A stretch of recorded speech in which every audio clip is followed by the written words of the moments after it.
more on this, but it's all very simple things. I've used a bit of crackle accent to accent the trees here.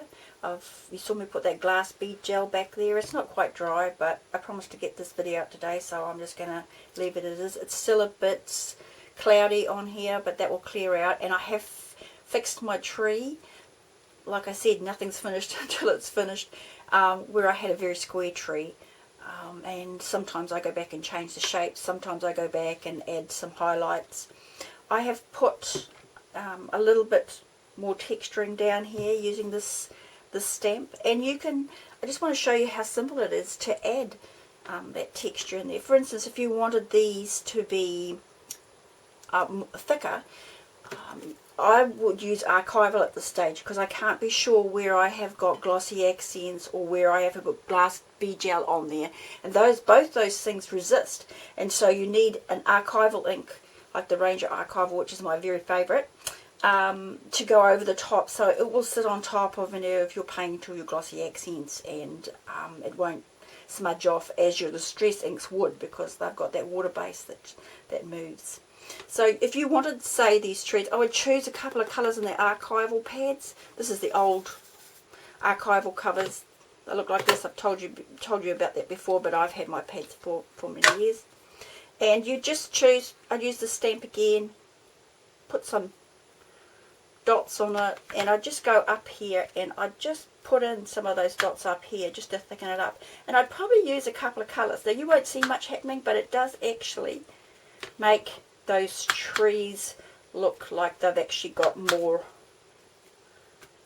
greenery on them. And like I said, because I put that glass bead gel on there, I won't do it all at the moment, because there's other things we can do. For instance, if I wanted to bring a little bit more colour down here,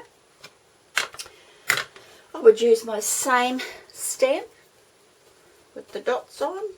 You should really clean it. I know I'm awful with my stamps and I don't clean it. You should really clean it off so the dark colour doesn't react with the other archival you have on there, because it's not a solvent ink, oil-based ink.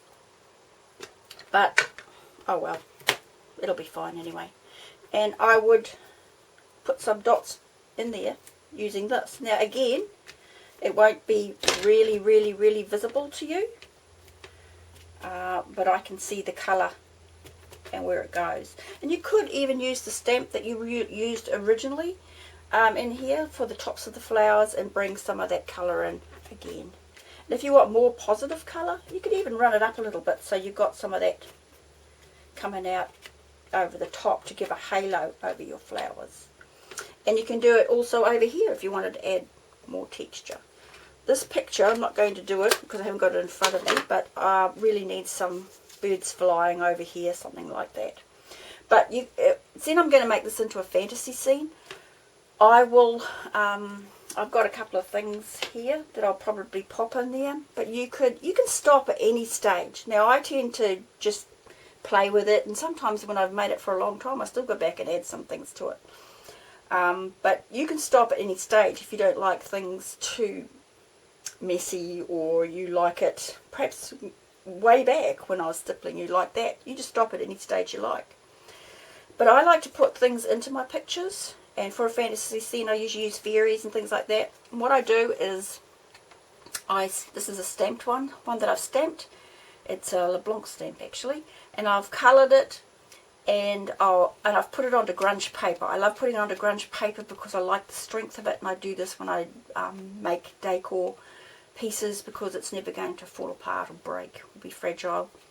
And I've glossy accented it to make it stronger, and I'll just use my Tim Holtz scissors and cut it all out. I won't bother cutting that little bit there. I could, but I'll just colour it up to be the same as the background, so I don't have to fiddle around with that.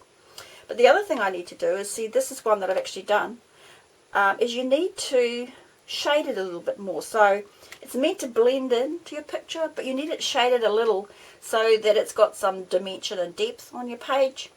And you can't, because I've already glossy accented that just lightly, I haven't added any great dimension in there, but I can't use Distress inks to go around the edges. So all you need to do then is to get your archival black pad and your sponge and go over it, and it will, the shading like on the edges of here will stay, because it's archival. It'll just take a little tiny bit to dry, but then it'll stand out more on your page.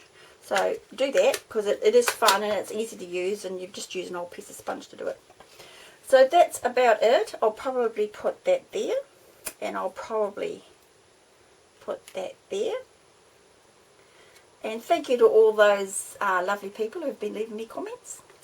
It's nice to know that you enjoy the things I do. I'm going to be doing another video this afternoon, and it's going to be very, very different. So watch out for that. It's not about techniques, it's actually about steampunk, and it's actually a steampunk clock, a working operated clock. So hopefully you'll enjoy that as well. Thank you very much.